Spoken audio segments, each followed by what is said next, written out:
Assalamu alaikum, and it's Hassan here back again for another podcast, and we have a fantastic guest with us today.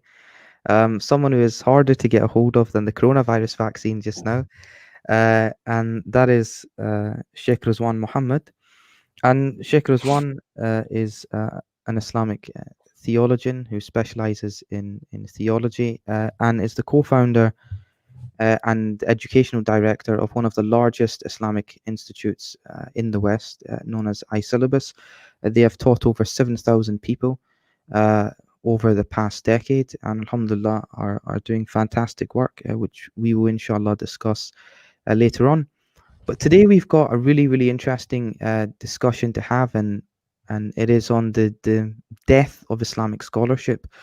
But what we were just discussing before we came on air was the fact that we're going to try and take it from another angle. And the typical angle and the typical narrative that people will talk about will be, the decline theory of Islamic scholarship after Imam al-Ghazali, and how generally scholarship has declined over time. And we'll kind of look at that and we'll kind of analyze that, but that's not going to be the crux of the podcast today. What we're actually going to look at today is what are the challenges that are facing traditional Islamic scholarship in this coming age. And we have lots and lots of different issues. For instance, as recently with the COVID-19 issue, the impact that's going to have long term. The move with a lot of things being based outside the madrasa and now into the digital age, how technology is influencing people, how social activism is influencing people and changing people, especially young people in the universities, political Islam, the rise of political Islam, the impact that is having on the community, and also the impact that's having on the way scholarship is being not only taught, but also how it's being presented, and ultimately how it's being viewed by the general public as well now. Is how is scholarship being viewed differently now as well. So all of these things we will inshallah be discussing with Shaykh Ruzwan. So assalamu alaikum, Shaykh. Hope you're well. Walaikum salam wa rahmatullahi wa barakatuh. How are you doing? Alhamdulillah, fantastic. Jazakallah for that tour de force of every single topic that could possibly be discussed in 1,000 podcasts. So hopefully we're going to touch on one of them. You can pick. Inshallah. I thought, you know what, let's get all of them out there. Islamic scholarship come crashing down after Al-Ghazali. So obviously I can't leave that untouched, because he wrote Ihya Ulumuddin, which is the revival of religious sciences. So you imagine, the fall of the Crusades was at the hands of people that were actually empowered by the whole educational philosophy of Al-Ghazali. So he really did revive and rejuvenate Islamic scholarship. It's interesting that I was reading a couple of weeks ago, actually, Bernard Lewis. Bernard Lewis, he's a very famous Islamophobe. An expert in Turkish history, actually. His kind of main forte was initially, I think, in the 50s, he was one of the first Westerners to have been allowed access to the Ottoman archives here in Turkey. And he's the kind of benchmark for theories about the decline of Islam. So he talks about Muslim rage. He talks about the kind of reason that Muslims blame others at every single opportunity. This idea that Islam was great and then the Mongols came, and then all of a sudden everything was thrown into the Tigris. Islam was great until the Turks. So the Arabs, the Arab kind of populations were told that Islam was great. Arab history was great until the Turks came. And this kind of resonated amongst even political Islam as well, like Sayyid Qutb and others, famously, derided the kind of contribution of Turkish Ottoman Muslims in the development of the Ummah.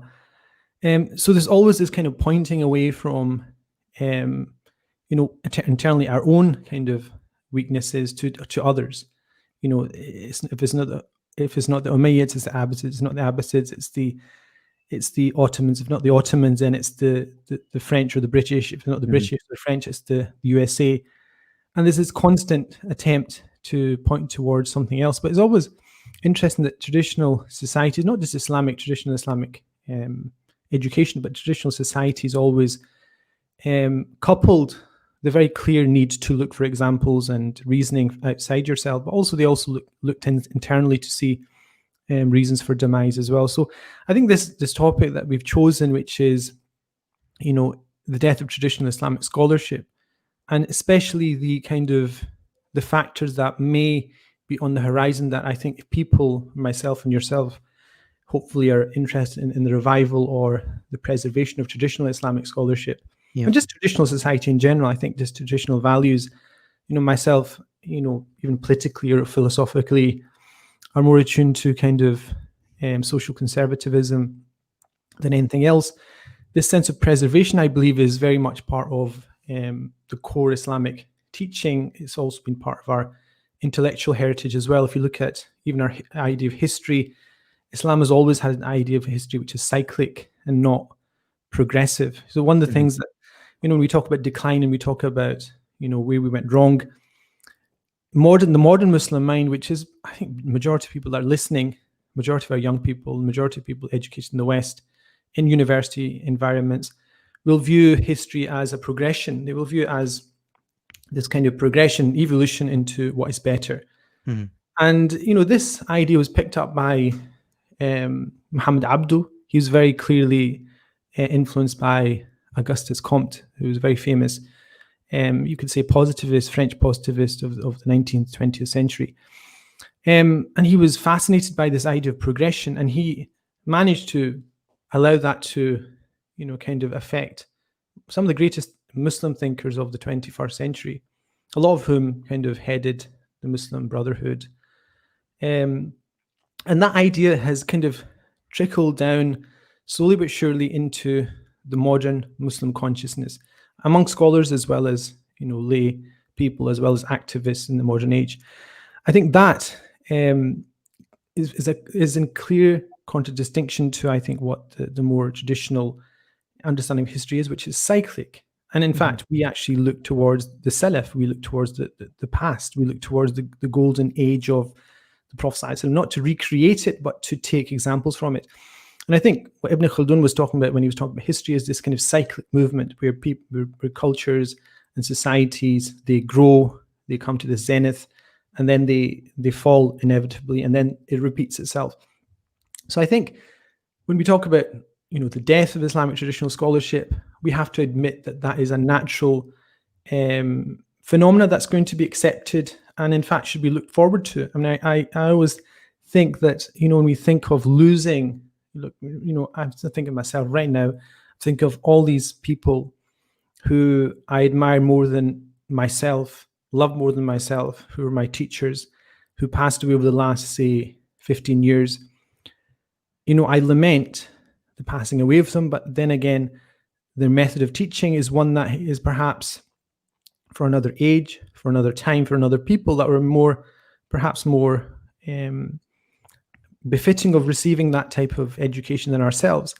And the next generation will be people that will be more befitting to learn from people like me. So it's kind of, you've got an interesting situation where something dies and something goes away and something's lost and something replaces it. And I think there is this tendency to be very pessimistic, but I think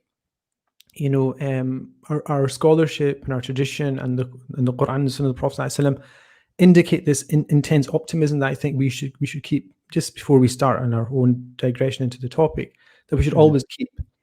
So Allah subhanahu wa ta'ala says, "Ma nansakh min ayatin aw nunsiha na'ti bi khayrin minha aw mithliha." So this verse, when I was studying with my teachers, he said that this verse obviously is about nasakh, it's about abrogation of portions of the Quran or rulings in the hadith of the Prophet ﷺ. But he also says that it's also, in terms of tafsir ishari, it's also an indication that there's no person who represents the Prophet ﷺ as an educator who passes away, except that there's somebody who comes like him or her, or better than him or her. And I think that is in the kind of optimism that our scholars, our teachers, they left us with when they passed away. And I think if there is this kind of fear of a demise of Islam, traditional Islam, then it's only, a source for pessimism if you consider there's no possibility of a revival somewhere else. And I think that's where we need to have a view where we're looking towards the dangers and Mhm. making sure we don't precipitate and speed that process up. But the other thing I think is to plan for that future as well, and to make sure that those obstacles in the way are not something that change it in a way that's never happened in our history. And that's really why I think, for people interested in the traditional Islamic learning and teaching, in setting up institutions, in teaching students, I think that is the one core thing that they have to be careful of, is that they do not pass on and give a message or a teaching or a kind of, I would say, an education which is not representative of the spirit of what our teachers, passed on to us. Yep. It's just interesting because, I mean, the Western psyche is of course very much progress based, and a society is almost evaluated based upon its progress, and therefore, of course, as Muslims, as you mentioned, Ibn Khaldun and others, regarding the fact that he almost tells it like it is that societies are cyclical in their nature. You will have rise and falls, whether that's in societies, whether that's in empires, or whether that's in even communities. You will have that, and that's just a natural part of life. But I mean, almost as so obviously there's a kind of conflicting ideology there, or way of thinking, which is, one is obviously a very cyclical nature of looking at the world, and one is an idea that the world is always progressing. And of course, that, as you mentioned, is right at the beginning, is, our ideal time or ideal world would be uh, looking into the past of the time of the Salaf. Um, and of course, the companions are seen as being the best of examples for ourselves. But there are, unfortunately, there's some things which, that progress has led to, which I don't really think we can do anything about. And one of them is technology, and the technological age that we live in. And I mean, I do see it potentially posing a threat to Islamic scholarship, in terms of, as you've mentioned, regarding the fact that training up the next set of individuals that we have, um, where technology is really, really influencing people in in in ways which we would have never have thought of, and it is something completely new, so to speak. I mean, the fact that information is on our fingertips, the fact that the information isn't verified through people in the way previously through traditional Islamic scholarship it would have been.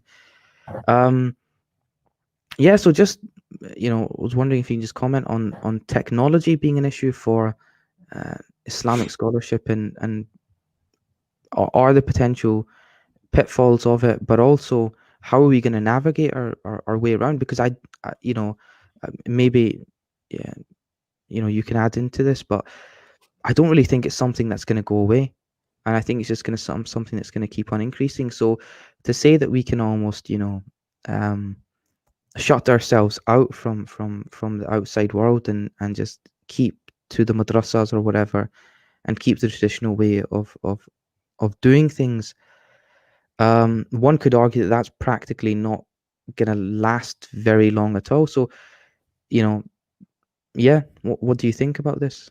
Yeah, you're talking to the quintessential Luddite. I'm the person that has one. When I got my first computer, it's been with me. In fact, it was a couple of days ago actually.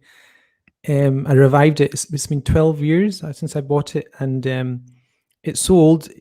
I wiped it for my daughter, and then I tried to reinstall the software, which was, I think, what was it? It was El Capitan, so it's a Mac, and you can't get the software to download directly, so you have to go onto Google and kind of find all these weird and wonderful ways. And the way I did it was actually to find out how to trick the machine into thinking it was 2014.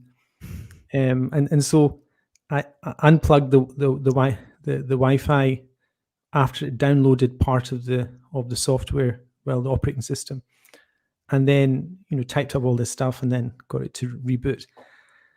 I hate technology. I mean, I think it's something that comes between you and the object of teaching. But I think we're in 2021. Technology is come to the fore, and I was speaking to somebody 3-4 days ago actually, saying that the types of advances that have taken place have, you'll know this yourself in the kind of workplace, amongst large corporations. They are facing this massive problem, which is, in the past, 15 years would be the time scale within which they would make the changes that they've done in the last 15 weeks. Small companies that have 2 or 3 people are able to work much faster, much quicker, take advantage of things that they could never take advantage of, just because of the agility of having a small workforce. Having millions of people working for you is now no longer an advantage. And I think, Socrates, he, it's famous that he, when, writing was becoming, something that was done and practiced, he openly spoke up against the recording of thought in a script, some kind of script that could be preserved. He believed in the oral tradition. He believed in thinking. In fact, peripatetic philosophy is all about Aristotle. It's named after Aristotle. He used to give his lessons walking about. Now, nobody thinks now that someone like Socrates spoke up against writing. This is the process of writing. We're in a very similar situation where you could imagine a scholar speaking up against technology and computers and databases and online teaching. That discussion's passed way down the line. There's no point kind of taking it seriously at all. There is a tendency to do that, but I think we just have to accept it as it is. I think the only problem that we have here is the way that technology changes the transaction between the teacher and the student. But also, I think that's just a simple thing, which is just do etiquette and manners, and that can be bypassed and that can be made up, I think, and it's not a serious problem. I think the big problem with knowledge is the presentation of traditional or authentic, or I would say deliberations from a scholar into an arena which is very much the arena of demagoguery. It is the arena of the mob rules. It's the arena where, you're asked, okay, Sheikh, in 5 minutes, could you give it as a summary of this, extremely complicated issue, which metaphysicians have not even attempted to answer, or medical authorities have not even attempted to answer. Can you please do it in 5 minutes? And it's this kind of positioning of religion within the public sphere, and the public sphere here is also kind of represented in the kind of technological sphere.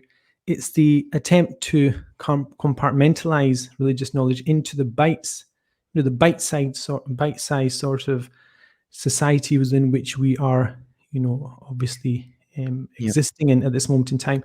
That is what's, I think, threatening, because the whole point of religious discussion and debate and deliberation is based upon nuances, based upon extrapolating the basic principles and then going through a whole process of thinking about them and then going into a point where you come up with the hukam.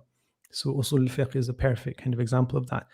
In an era where you have clickbait and people are basically programmed to, kind of take in ideas in milliseconds, that is very, very difficult to do. And traditional knowledge is up against some very serious rivals, which are, people that basically water down traditional wisdoms in ways that seem to be palatable, but obviously lead to very serious problems down the line. So I think the issue of technology is more about its immediacy. It's more about the fact that it's something that happens, almost at the click of a button.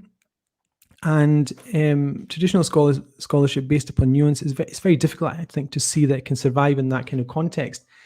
And there's not much you can do. There's not much remedial actions you can do to make it more relevant by, And a lot of people will say, well, you just need to keep up with the times, and the Prophet ﷺ used to speak to people according to their dispositions.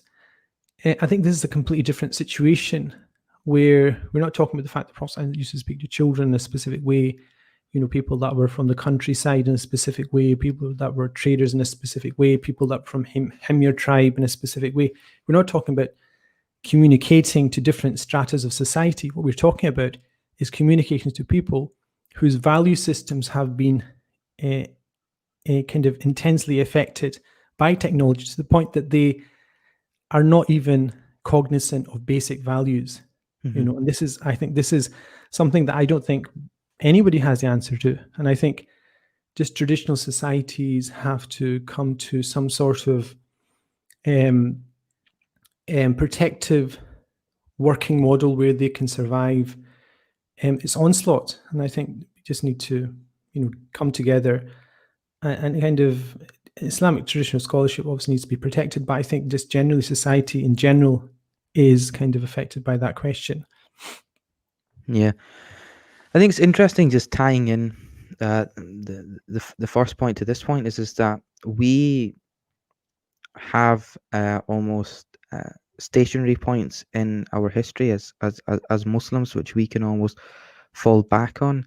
Not only that, but as you mentioned before regarding the Quran, the Sunnah, and of course the perfect example of the Prophet ﷺ, we have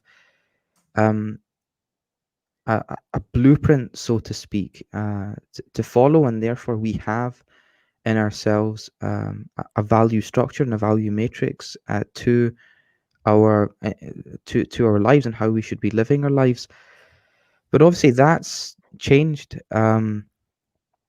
where even basic things are no longer said to be true. I mean, postmodernism and the rise of postmodernism here in the West, and I would probably argue, I don't know what you think about this, but across the world, for instance, that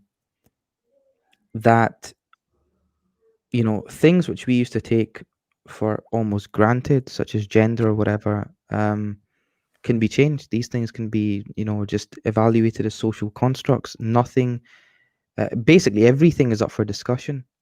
There is no set value structure. There is no set ideals or principles to quote unquote anything that we can think of in today's day and age. And traditional scholars,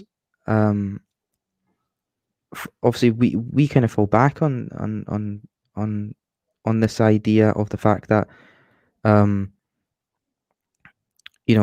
as Muslims we have a community to follow. We have the Quran, we have Sunnah, we have structure in our lives, whereas we're now saying, well, to almost to heck with that structure. There is no structure. This is the world that you live in, where how do you know anything is true? How do you know if there are things which you can concretely say, this is the truth? I mean, how do we deal with that in terms of Islamic scholarship? How does Islamic scholarship tackle something like that? I think the interesting thing here is whether we should tackle it or not, because that whole idea of I mean, it essentially comes from a kind of, what would you call it? Kind of, this is continental left wing philosophy that that is kind of encroaching within mainstream culture. I think it's coming into culture. It's coming into the entertainment industry. It's coming into activism. It's coming everywhere, where there's kind of some kind of debate to be had, where there's some sort of conflict to be resolved. It's a modus operandi of affecting change. And essentially, it's like Foucault's idea of structure and politics and power. And I think what's interesting is that from what I've seen from Muslims in America and in the UK, and also I've not seen any exceptions in Europe, Muslims tend, and this comes back to what I was talking about before, in terms of your view of history and your view of progression. I think a lot of Muslim narrative over the last century has been based upon positivism. It's been based upon a kind of idea that history is linear and it's evolving to what is better. And you tie that into this kind of a philosophical matrix, which is very much left wing, almost like influenced by Foucault and Habermas, where you see structures, and the only way that you can address what you see to be an injustice is to demolish the structure and to bring down the structure. So I think, in as much as that appears within our own Muslim ummah, amongst our young people specifically, but I think it's becoming much more prevalent. I think from that perspective, there is a very kind of important discussion to be had, but which cannot be had. This is what the problem with it is. The very nature of that type of activism is that it kind of falls into demagoguery and mob rule and all these things, no platforming, and it just becomes a situation where you cannot say anything. So if you have an alternative opinion, if you have any kind of critique of the way that things are going, you don't have the right, you don't have the kind of moral agency to make that point, because you're almost like you're part of the structure that is oppressing. And I think in this context, traditional Islamic learning, traditional Islamic scholarship would be, I would assume, and I in fact have been told, it's part and parcel of those power structures that are oppressing people. So people, we all know ijtihad, we need ijtihad, we need renewal, we need fatwas that are new and up and coming and hip and happening, all the rest of it. This is all just a dumbing down of the basic philosophical premises, which is of revolution, revolt, and the bringing down of tyranny or supposed tyranny. And I think that all comes into the realm of activism, and it's very interesting. I mean, I've noticed this in the UK, and I've kept a good close eye on different Muslim groups in the UK. Hizb ut-Tahrir is a perfect example. They were prominent in universities. We all knew people that were part of Hizb ut-Tahrir. We probably, I've definitely got books from Hizb ut-Tahrir from my times reading their stuff. Eloquent, but essentially, ideologically bereft of anything that represents tradition or depth in terms of thinking. That kind of disbanded in the 90s. And all these people have just popped up. And it's fascinating that, 10 years, you don't hear about them, and then all of a sudden they pop up as part of this kind of, social justice warriors and heading organizations which are basically decrying traditional scholarship, Muslims, and setting down an agenda for reform and from their perspective, bettering the situation of the Muslim population, but essentially by doing what they always wanted to do, which was to dismantle traditional structures of knowledge, traditional centers of Islamic learning. And I think that, again, is a tendency that's part and parcel of popular culture, and it's very, very difficult to essentially address it unless you change the vantage point of the people that are part and parcel of that. And at some point they will realize it. There's a sense of, youth has a sense of naivety. Naivety is very clearly part and parcel of being youthful, and being rash is very, very much part and parcel of being youthful. But there is, a very clear tendency within Islamic scholarship, and history shows this. One of the traits of social activists, especially in the Muslim context, is their complete disregard for history, complete disregard for precedents, complete disregard for learning from previous examples of similar situations that have happened. There's this sense of entitlement to what is true. And I think what we need to kind of have is some kind of conversation where we can show that historical backdrop to situations. I mean, if you look at the first couple of centuries of Islam, it was all about revolution and revolt. There was, there's over, I counted at least 300 attempts at revolts during the Umayyad and the Abbasid period in various regional settings. I don't think there was any that was successful at all. And this is just kind of, apart from the Abbasids obviously overthrowing the Umayyads, it was basically part and parcel of the way that individuals tried to lay claim to something, and they were essentially unsuccessful. And I think what's interesting is that I see that same cyclic mode happening today, and it's just it's the issue of nuance I was talking about before. In a situation where you cannot have nuance and where you have ad hominem attacks against people, and you have the inability to people to think and have a civil discussion about something, at that point, I think you as a community have to essentially decide that there's no point in having discussions or conversations. I like to call it kind of conversation. We're unable to have that kind of conversation without being shouted down. I think that is the beginning of the end. And that's so unfortunate, because we're from a society and a culture and a civilization which prided itself on debate, prided itself on critical discussion.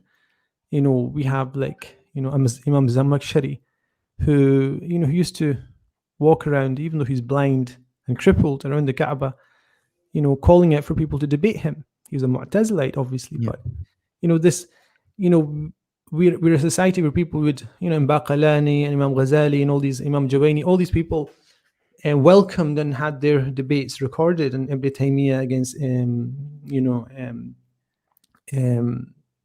Atta'il al-Iskandari, for example. All these are famous examples where they came away with the respect for each other. That time is gone. I don't think that we can avail ourselves of that again, because when you look at, I was actually watching, somebody sent me a clip of some young guy with a beard who was proud of the fact that his last year or the year before he called it Am Rad, the year of refutations. So he said he was busy doing Am Rad. And I thought, you've just come out of puberty, and Am Rad, you should be returned back to your pre-pubescent period when you were still a young boy, before you can even engage in type of a conversation, never mind a discussion or a debate. And so that fiery nature of our young people and the kind of activism, which is mindless activism, I think it's not thought through. I don't think it's something that is philosophically grounded in anything from our tradition. And in fact, the people that purport to be part of it don't even express any interest in being informed by their tradition at all.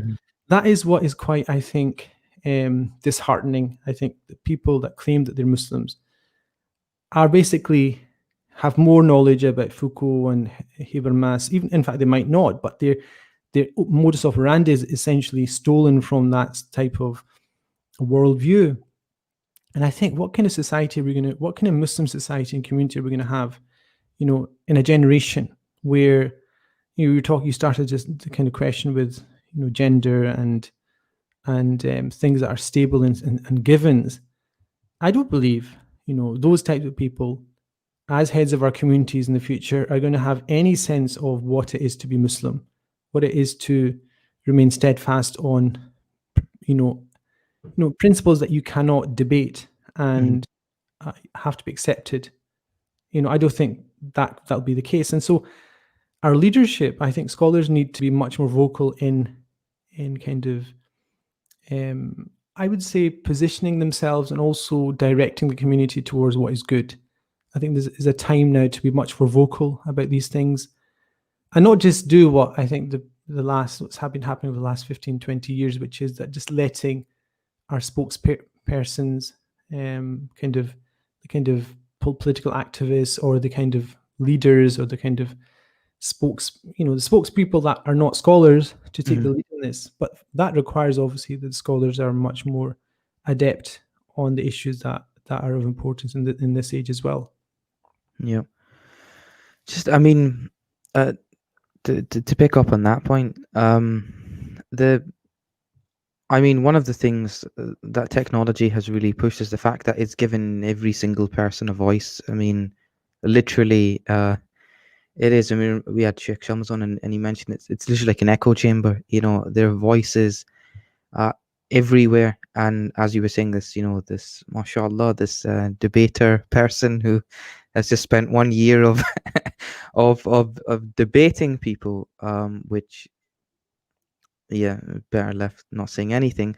But the fact that you then have that, and the fact that then we have the scholars. Um, how important is it that, because I remember Sheikh Hamza Yusuf mentioned something when someone kind of accused him and said, you don't represent us as people. One of the activist types said, you don't represent us as people, and Sheikh Hamza said, I'm not representing anyone. I'm representing the tradition that I've come from. And just a question: how important is it that scholars give that voice of traditional Sunni Islam out? Like, just how important is that for scholars to do? I think it just comes down how important is it? Is it's what we graduated with. I mean, it's just as simple as that. And unless you want to disown your tradition and you have reason for that, that's perfectly okay. If you think the tradition is outdated, it's useless, and it's built on a myth, then please do that very quickly and let people know that's the case. For those of us that remain committed as much as they were the day that they completed their studies, it's very important that, when I do my notes, or when I teach, or when I'm putting together some kind of course, at the forefront of my mind is the fact that what I'm doing is exactly what I know and expect my teachers to have wanted me to do on any topic. Mhm. What I also understand is that if it's something that they haven't expressly spoken about, what is being written by myself and taught is what I know that they would have probably come towards an understanding of if they were in my situation in the context that I'm in. So, many times when I ask my scholars, my teachers, about questions that related to the West or something specific to a place outside their kind of knowledge base, they would always say, well, you have much more competency in this topic than ourselves. But Mhm. they obviously knew that I'd understood the principles from them. I think that's how it comes. It has to be very clear that this is coming from a kind of a long-term understanding of history. I think that's Mhm. what we have to kind of constantly come back to, that this is an extended understanding of history, an extended understanding of truth, and there are immutable principles and values and conditions that we live upon which are non-negotiable.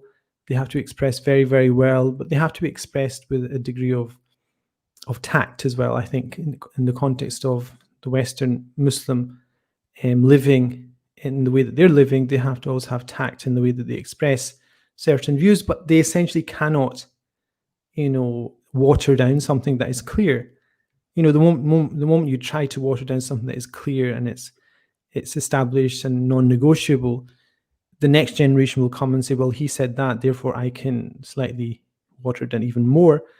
And it's like the Jewish community, I think, is a perfect example of this. You see the fracturing of the Jewish community and the various, I wouldn't say sects within Judaism, I would say the trends that come in the Jewish tradition now are not about religious sects, but about life choices while Mhm. having a Jewish name.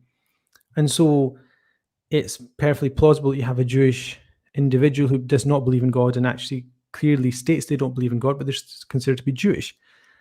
I can see that trend is going to take place in the Muslim community, where Well, that kind of, because it's like, if you look at the figures, the facts, there's a whole study done in 2014 about America, but it's going to, give it a generation, it'll be the same in the UK. I think 23% or something of people that are brought up in a Muslim household had left Islam. Half of those went into agnosticism or atheism. Half, the remaining, 25% of them became Christian. The others were in a state of confusion or other.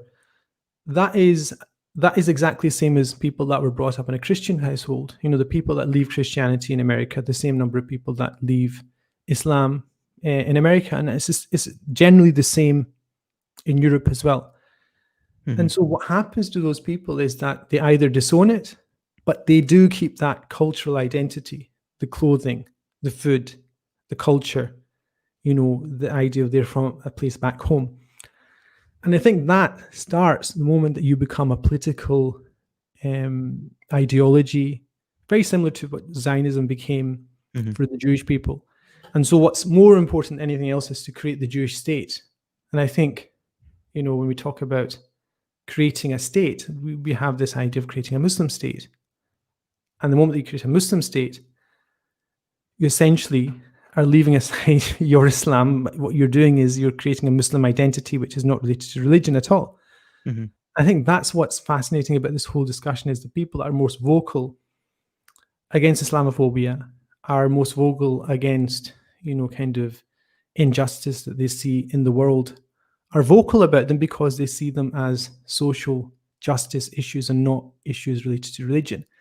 And what I need to do at this point is obviously say that you can actually be a fantastic spokesperson against anti-Muslim hate and not be of that nature, and to fight against injustice and not be of that nature as well. But what I see is the general trend is of that type of person taking the lead and duping other people that are much more practicing, much more clear and confident about the religious tradition, but also being caught up in that whole thing and getting caught up in that whole idea of just rejecting and denouncing anybody who speaks in a way that doesn't tie in with the mob culture of that specific worldview. Mm-hmm. I think that's what's slightly disheartening about where we are at this point in time. Yeah. I mean, just kind of following on from that, regarding Islamic scholarship used to, because one of the accusations that could be made by, for instance, social justice warriors or activists or whatever, is the fact that, well, we, there is a mistrust in the scholars because they are actually being used to prop up these regimes and these oppressive hate regimes and these tyrannical leaders that are being that are in power. And in fact, like, one of the reasons why Islamic scholarship, for instance, the topic, the death of Islamic scholarship, is one of the reasons why, for instance, we don't trust the scholars, is because they're in the pockets of the regimes. Of course, as you've mentioned, the fact that a good scholar will base things based upon principles. There are solely principles. Their ideas that they've been passed down from their teachers and their teachers and their teachers, and that's stable. So that it wouldn't necessarily matter for them so much. But what for instance, a social justice warrior will say is, well, no, you're not using those principles. What you're doing is you are telling us what to do based upon what the regime wants you to do. And maybe if you can just comment on that in terms of, first of all, So is you're is basically that saying true? I mean, that is that Muslim true? scholars, so Muslim scholars are brought into disrepute because of association in certain ways with regimes in the Middle East, for example. So you kind of Yeah. characterize it as that. Yeah. So, for instance, what they would say is that we can't trust these traditional scholars anymore. The reason why is because we can't trust anything they say, for example, because they are being, very simply, they're being paid off by the regime, and therefore, whatever they're saying, you can't trust them. Yeah, I think to answer that question, there's different ways of doing it, but I think we're in a situation where there's lots of things intersectionality is a famous buzzword in sociology. There's a lot of things coming into there's intersectionality, which is very clear. I don't think we can debate about that because of the word itself. I think Muslim scholarships and institutions like Azhar, for example, and Qayraween and all these kind of places, they're in the mix with lots of different trends. I mean, the nation state is based upon the creation of a citizen. So citizen is essentially somebody who's equal in the eyes of the law and also in the eyes of the constitution in a specific geographical location, which is a state. And so that replaced, in the Western context, that replaced what we always had, which was a country which had subjects. So you had a Khalifa, for example, or you had a king, for example, and under them were subjects. So people were subjects of the king. And that kind of, the power structure was essentially one where it was vertical. So you had the ruler who ruled over people. And that changed obviously with the nation state, where you had a person in charge who was elected by the people, and it was essentially exactly the same. Now, the problem we have in because I've did my backgrounds in politics at university, because there's been a shift and there's been a kind of rolling out of this kind of idea of modern nation state and more international protocols. Muslim states are Muslim states.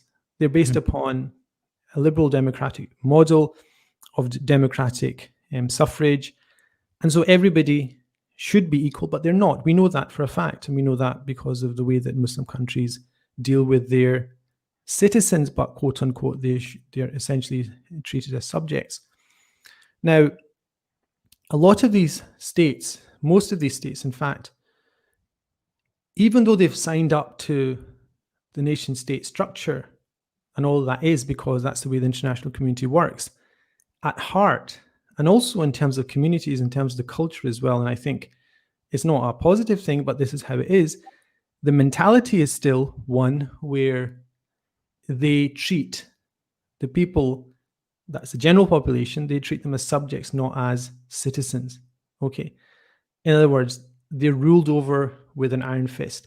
And so the way that they justify that, and they seek to justify that, is through tribal loyalties, it's through culture, it's through historical understandings of how the society in that part of the world worked. But also, they might use religion as well. And this is undeniable, that they will seek to elicit help from religious institutions to say, well, democracy is not necessarily the Islamic way of ordering society, and can we please have a fatwa about that? But that's not the whole story, because you're talking about a scholar using their scholarship to justify something that perhaps may seem to be siding with the oppressor. There's a whole discussion in Islamic law about the relative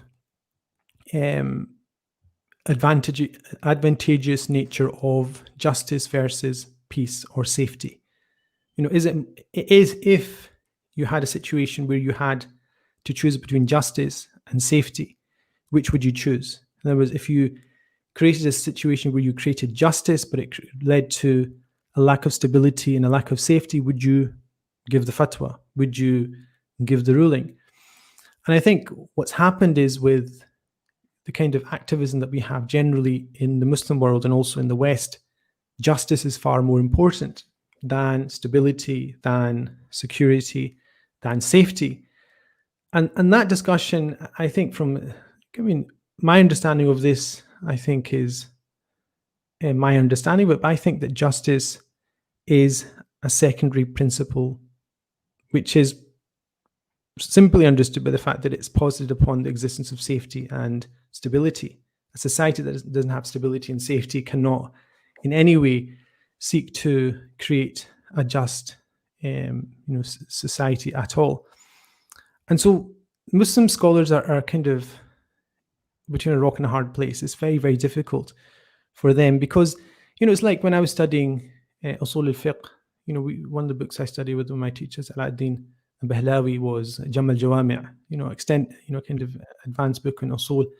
And what was funny about the book was we ended up having a private joke about this. So Imam Jawaini used to, he commented on the book, Imam Subki, and Imam Subki would always posit a question, so an abstract question in usul al-fiqh, and then he would give all the different opinions on that question. So he wouldn't say, if there's 4 opinions, he wouldn't say, opinion 1 is this, 2 is this, 3 is this, 4 is this. He would say rabi'uha. He would go straight to the 4th opinion, which was, we know some people say yes, some people say no, some people say with conditions, and he would go straight to the fact that we know all these 3, we'll just go to the 4th. I think the interaction of scholars with governments and especially in the Middle East is one where there is a large scope for nuance. And also, you can either say you have no engagement, you can either say you do have engagement, which is unconditional, you can say you have engagement, which is conditional. Or I think probably the best, given the nature of where we are, is to engage, but to engage with conditions and articulate your rationale behind your actions. And I think that's what's missing in terms of the actions of many, many kind of prominent scholars in this day and age, is that they have to be much more proactive in explaining exactly the legal thinking and the kind of theological thinking behind the positions that they're taking. Otherwise, what you're leaving is a situation where you have a vacuum of opinion, and that's filled by these people that are engaging in demagoguery, which is basically slandering and backbiting and refuting without any kind of basis of basis for the refutation. And so if you don't have that situation where you articulate the reasons for what you're doing, of creating stability and security within a country, for example, because we see the examples of Lebanon, Libya, we see the example of Syria, we see the example of Yemen, all these places, is very clear to every single person who's probably listening that the destabilization of any country, regardless of what you're aiming to achieve, is not sanctioned by the legal code of Islam at all. That's something that I don't think you need to debate at all and say, well, we need to kill or we need to destabilize and destroy a complete nation to establish some sort of window of opportunity where you can establish a democratic dawn for the Muslim world. Mm-hmm. But I've seen that argument made, and I'm actually completely blown away by otherwise rational Muslims who will make the case for creating havoc and social strife and the complete disintegration of a society and a culture and a country, just to have the opportunity of being able to have a dawn into that new age, like the French Revolution. So we can't do this without blood and millions killed. The reality is you could have the millions killed and nothing happens. And if you look at Chinese history, modern Chinese history, you have the Cultural Revolution, you have the Great Leap Forward. All these things led to tens of millions of people dying with no benefits. And to say that, Muslims can go through this whole process and, at the end of the day, be successful and have this kind of khilafah, which is glistening in the sunset, is this wishful thinking because it's not based on any principle. I, for one, would not live in that Islamic state, on the graves of millions of people. And I think, social, call them social justice warriors, stroke people that consider themselves to have, nailed the idea of political Islam. I think they have to start to think about this much more seriously, because, at a certain point, pragmatism will kick in. And I was thinking about, I don't know if you know Rashid Ghannouchi, Shaykh Rashid Ghannouchi, who is the head of the Nahda party in Tunisia. After Sisi had overthrown Morsi, may Allah give him a place in paradise. When he overthrew him, he wrote an article saying, you may have killed and overthrown that revolution, but you'll never overthrow the basic principle of political Islam. And he wrote this very pointed article about the fact that the failure of the Arab Spring from the perspective of the Muslim Brotherhood would not mean that it's the failure of political Islam. Just a month ago, he met a delegation from the French government in the backdrop of Macron, kind of declaring a jihad against political Islam and defending the publishing of these caricaturing of the Prophet ﷺ. And he just met them and said, these small, insignificant, issues will not, affect our relationship between France and Tunisia. Wow. That is, whatever that is, it's there's some sense of pragmatism there. Whether it's justified is a completely different thing. But the point is, it's very easy to be this kind of, person on the sidelines, looking to create social justice. But one thing I know about, my time at university and also meeting people at kind of hustings and kind of demonstrations is that the people that are at the forefront of these kind of activities are usually the kind of people that can't do their own bed. They can't. It's very difficult for me to see that they'll do anything practical in their lives apart from destroy.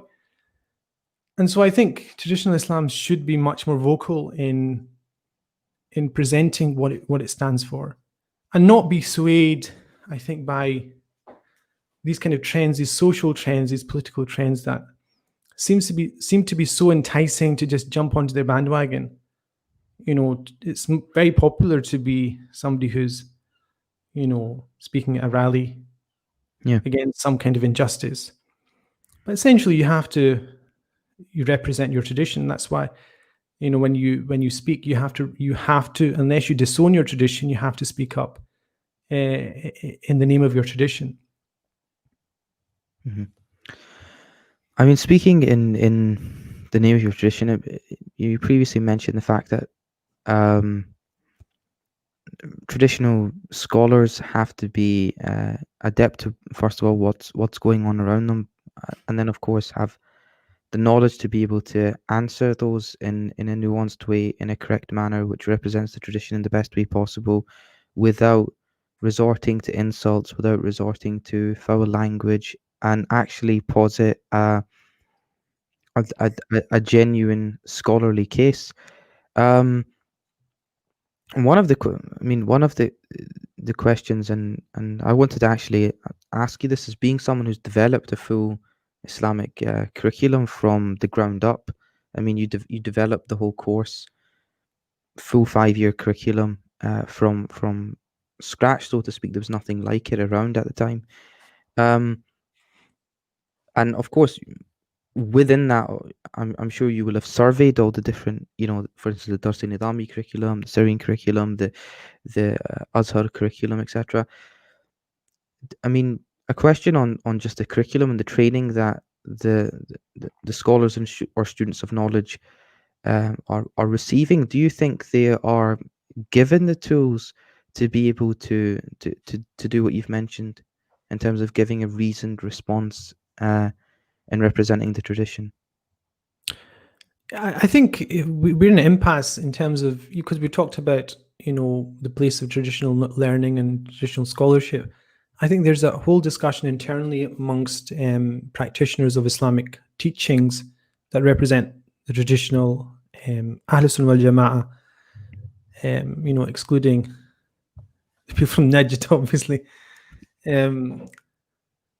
There's a whole discussion that needs to be had there about two different things that I don't think people are getting, which is there's one thing of preserving the tradition, preserving almost like just making sure it's passed on. So Al-Aiji's kind of commentaries on Al-Kalam and Taftazani and Al-Mawaqif and all these kind of, Al-Hidayah and all these kind of works on law and Kalam, passing on those down with, Muqtasar al-Ma'ani and all the books on Balagha and all the books on grammar and all the rest of it. This, I think, has been conflated in the minds of most people who are teaching Islamic studies as being the be-all and end-all of their purpose. In other words, they need to replicate and pass on, and this is the whole process of learning. I think they have to make a very clear distinction between that and promoting I would say servicing the needs of the population in terms of what, out of what they've learned, does the general population and society need. I think that is very, very important. So conceptually, they should be clear about the fact that the preservation of the tradition is a completely different ask than the servicing of the needs of the Ummah at this moment in time, which is to do with interface of politics and religion, science and technology and all these things that we've been discussing. Those are two different things, which means that you have to start to focus on a number of key points that I thought were important, such as, relevance of what you're teaching. To what degree is the thing that through which you're servicing the needs of the community in their day-to-day needs and even in their kind of projected needs into the future? To what degree is that specific thing relevant to them at this moment in time? And the other thing is that the functionality of it is important as well. So what function does it fit? That knowledge that you're imparting, what function does it, kind of fulfill within the lived reality of that population as well? So the functionality is very, very important. But the other thing is that the preservation, the reason why a lot of people, teaching Islamic studies conflate these issues is that they promote a specific way of teaching. So they're from a specific, we call mashrab, which is a specific way of teaching, or a specific tradition, like the Mauritanian tradition of one topic at a time, and you master it and you go on to the next one. There's a very set curriculum which takes like 20 to 25 years. Whereas you've got the Syrian model, which is much more about immersing yourself in lots of different subjects at the same time, and hoping that that cross-fertilization leads to a much more kind of developed mind. I think what's important is that we try and see what the best methods are in different parts of the Muslim world as traditions, and bring them together to create kind of synthesis of that. And then I think for the people in the West is language as well. I think we should be much more focused on the language that we use to teach, not just in terms of the actual language itself, but the type of language within a language. In other words, the vernacular, so that we become people that are kind of relaxed in talking about religious issues in the parlance of the day-to-day language of people that we meet day to day. And then last thing is competency, that people need to, at the end of this process, be competent in what they are able to do. In other words, they can do things they couldn't do in the past.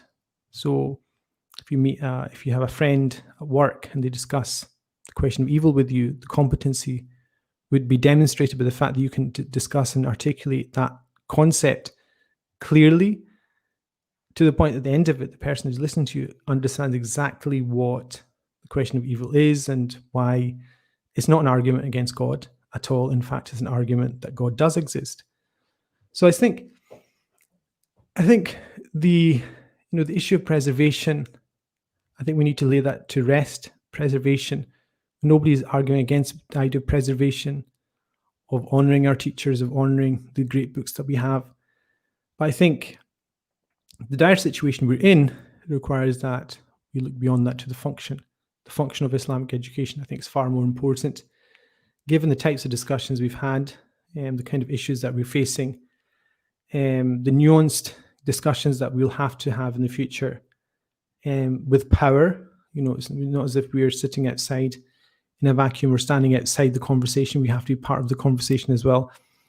That kind of maturity, I think, Islamic scholarship and the traditional learning method, I think it can start to create individuals that can have that kind of, kind of adult discussion about something, a conversation. And I think, the quicker we move on to conversations and we find people we can have conversations with, even if we disagree with them vehemently, I think the greater the chances that we can go into the future with a bit more enthusiasm, a bit more optimism, inshallah. Inshallah. I do think that the points that you mentioned are absolutely vital, but I mean the language one being a big one in terms of twofold, in terms of the actual sciences being taught in the English language, which wouldn't necessarily be accessible previously. For instance, I know in your curriculum that you teach books in usul or studying usul al-fiqh at the level that is taught at, or even studying books like al-fiqh al-akbar with the commentaries alongside it. How important was that for you when you were thinking about having competent people in terms of teaching them in the language that they know, but also in the language that they will be articulating these ideas that they've studied and these principles? I mean, ultimately, we've always, this whole podcast, we've mentioned principles many times, and that's because it's so important. But teaching people those principles and then getting them to, when they do have these conversations with people, using those principles to have those conversations with people, even though they may not necessarily agree with you on this. How important was it for you in terms of making sure that the language that you taught was English, medium that was taught was English, even when it came to these types of books that you were teaching?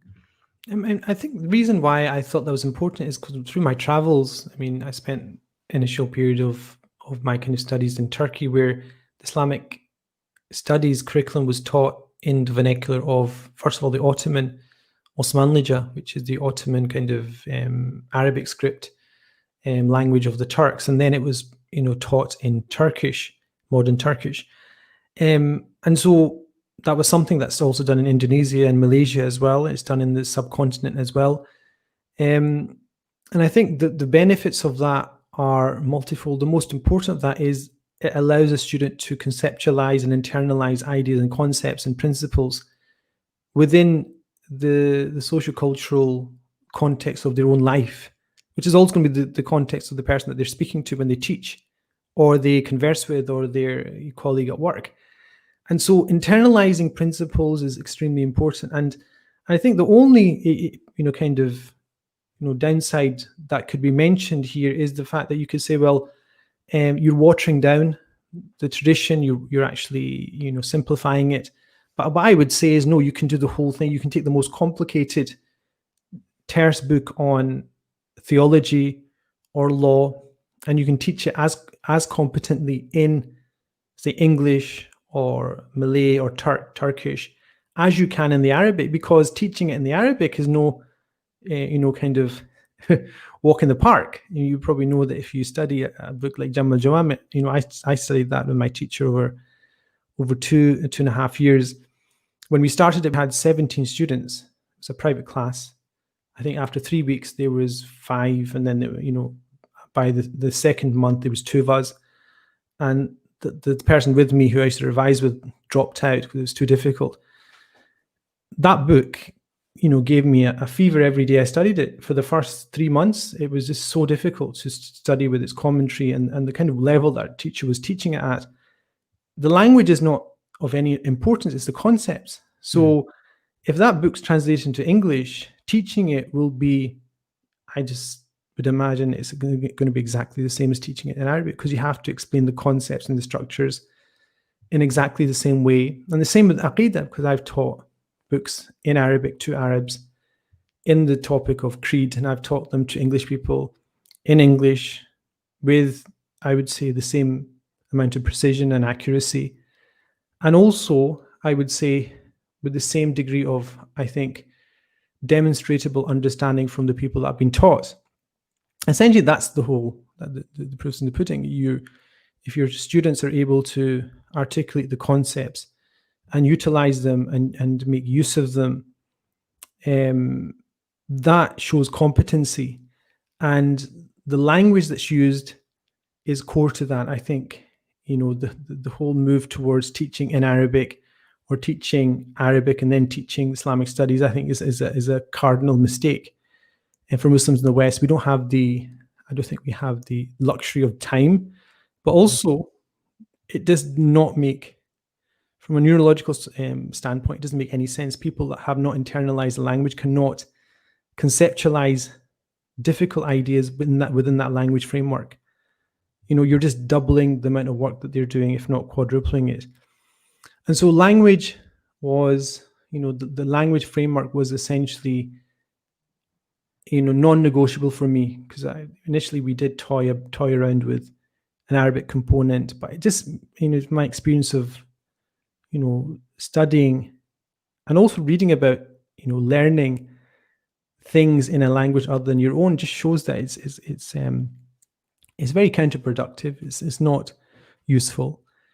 There's a case to be made for learning the language of Arabic anyway. That's a completely different topic, but I think that's to do with preparing yourself for scholarship, in terms of being a person that preserves the tradition, which is a separate thing from servicing the needs of the community. So I think if you accept the premise that you have to separate servicing the needs of the community in terms of religious education, which will serve 99% of our religious needs, on the one hand, and the other hand, preserving the tradition, which requires Arabic and balagha and mantiq and all the rest of it in Arabic. As long as you understand they're two separate things, there shouldn't be any problem in that. But I think we need to, very much make that judgment call. If you are involved in Islamic education, I think that judgment call needs to be made very early if you're establishing any kind of curriculum. I think that's a really important point, and even from just myself,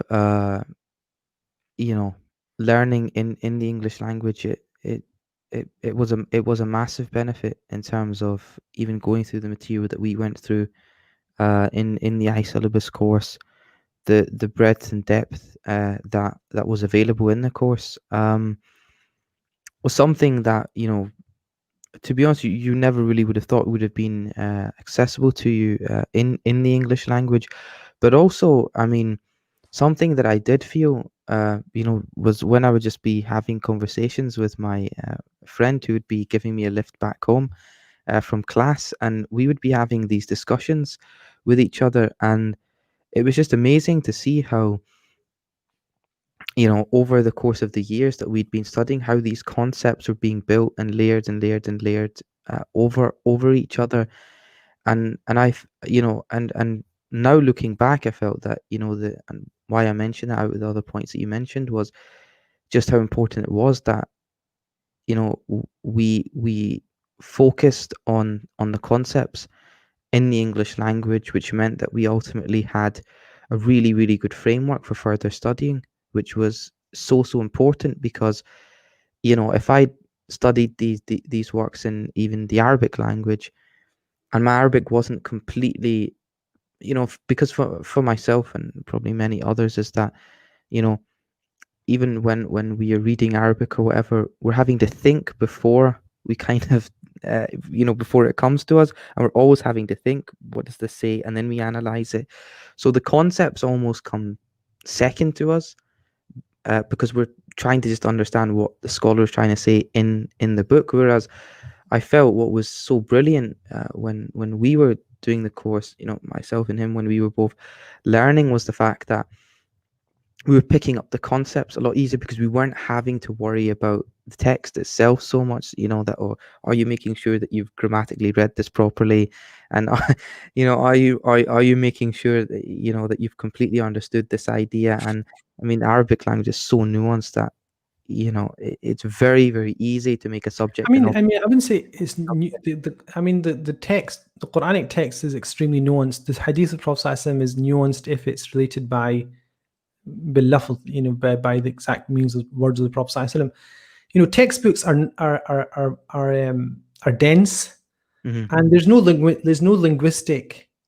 There's very few books or texts that we study that have their own literary, kind of positives. They're essentially functional books, and they're almost unimaginably difficult to read for an Arab who doesn't know how to read them. So because they're functional books, there's no point in reading them in Arabic at all, apart from the fact that you need to access the library, and that's a different thing, which is to be able to go and research a topic and look at which scholar said what.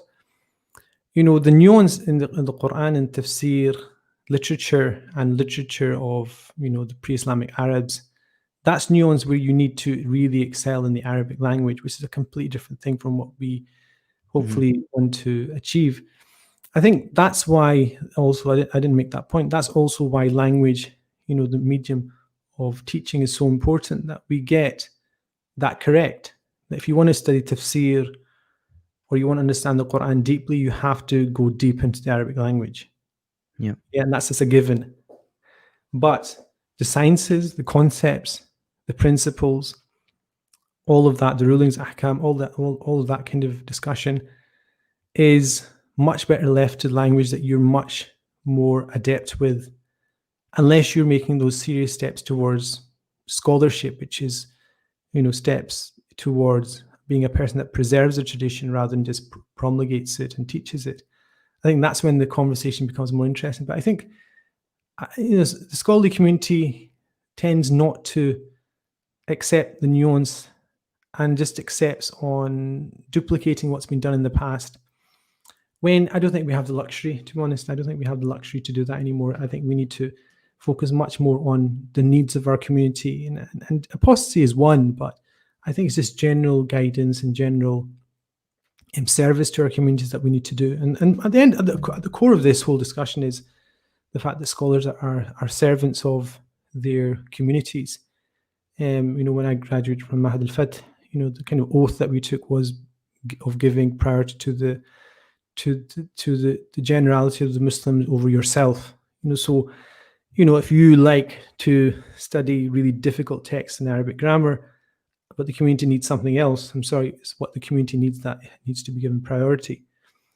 And so all these things, end up saying that we represent in this kind of trend of traditional scholarship, which also has its own ethical kind of underpinning, which is about, nashrul khair lil ghair, as one of my teachers told me, spreading good to people. It's as simple as that. It's not complicated, but as scholars, you have to service that need in the community as much as you can, inshallah. Inshallah, inshallah. So it's been an absolute pleasure, and I just want to put a plug because you probably already realized Shaykh Ruzwan was my first teacher, so it's been an honor for me to have him here as a guest today. But please do check out the website www.isyllabus.org. It is one of the best curriculums that you will see completely in the English language, and it is a fantastic syllabus. I mean, what Shaykh Ruzwan was talking about in terms of giving people a really good grounding in their religion, in their faith, is given to you at an extremely high level in terms of the quality of the notes, the quality of the content that is given. It is fantastic. So please do check it out. The diploma course, I mean, for many people that I've spoken to, myself included, was really just a life-changing course. And as you progress and as you kind of go through the years, you realize just the quality of the teaching behind it, but also the idea that there is a real underlying philosophy behind everything that is being taught to you. And the other thing that I would kind of want to mention is the iSyllabus for Schools project. And this is something which is very dear to myself. I've taught this curriculum for a number of years, and I've seen firsthand the children that I've been teaching for a number of years, and just how well they've done, and just how seriously they've taken their religion after studying a syllabus such as this, because what it does is it breaks down very simple concepts for young people, but also it gives them the detail and the structure that they need. The other thing that is so important that the course does, and maybe of course I'll ask Sheikh Rizwan to maybe tie in on this, is one thing that we've mentioned is the fact that we have principles, but we also have morals and ethics, and being an upright Muslim, and being a Muslim who does have good morals, and a Muslim who does have ethics. And these are things which really need to be instilled in young people from a very young age.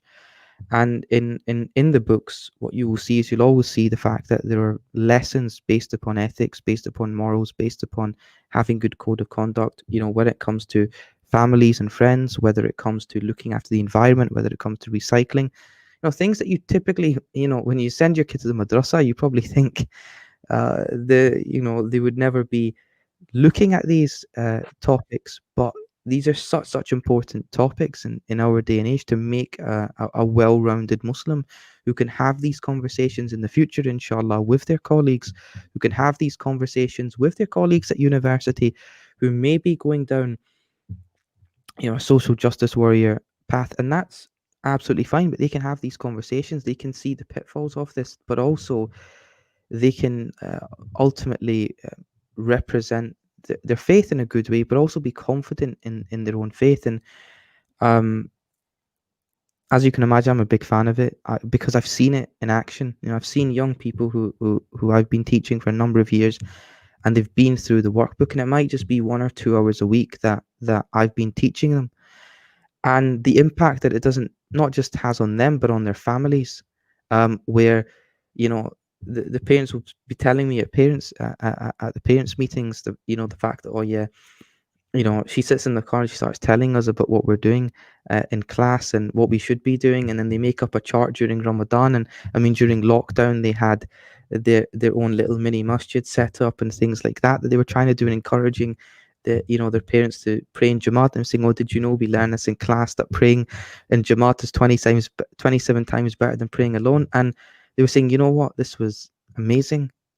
And just as we were talking about the fact that creating this culture of learning is so important. Maybe Sheikh Rizwan, you can add on this in terms of creating this culture of learning, because ultimately, the outside world is the outside world, but we are ultimately masters of our own homes, and therefore educating our young people is something that we do have control over. So maybe you can Yeah, I um mean, you've kind of encapsulated everything. I can't really add on to that. The schools project, which was, came to conceptualize based on requests from parents who had attended the adult course. Um, Essentially, I mean, it's based on a philosophical premise, which is, that if you want to, in fact, it's not a philosophical concept. It's the Quran, that God does not change the situation of people until they change what is within themselves.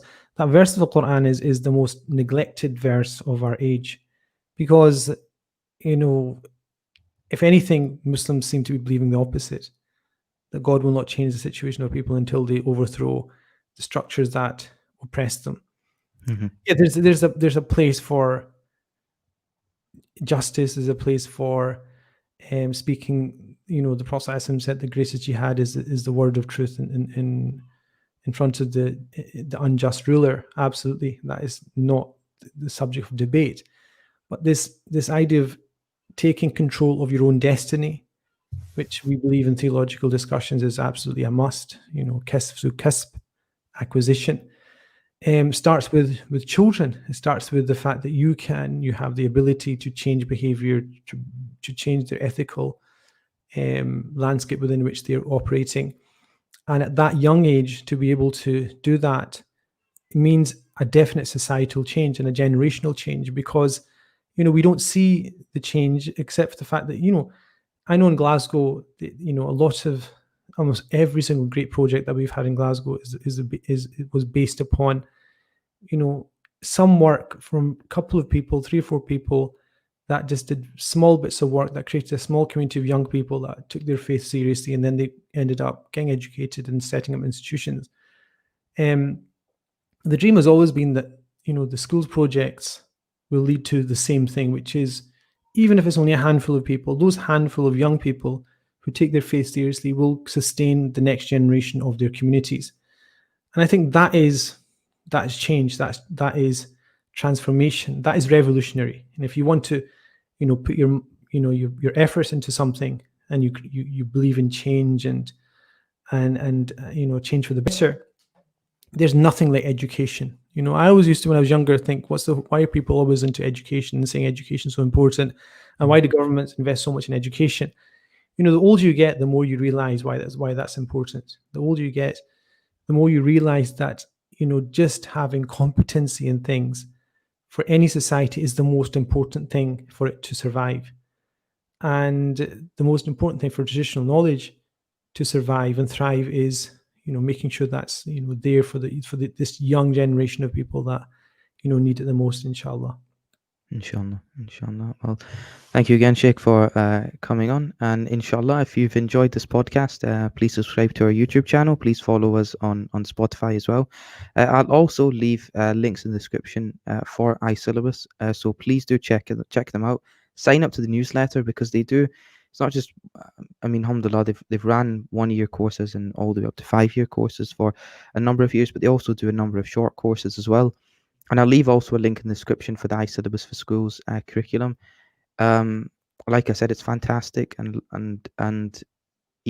have a look at it, purchase the book, and yeah, and it really is great, and you'll see exactly what we're talking about. Is just that you can see straight away just from reading the book that there is a philosophy of education behind it, and that's also important, because it's really, really well thought out, and that's what you want for your children. You want something that people have ultimately deliberated over and have thought about, and it's not just been put together very, very quickly. It's got a real philosophy behind it across all the 5 books that they've got. So please do check that out, and inshallah we'll see you next time. Assalamu alaikum. Salam.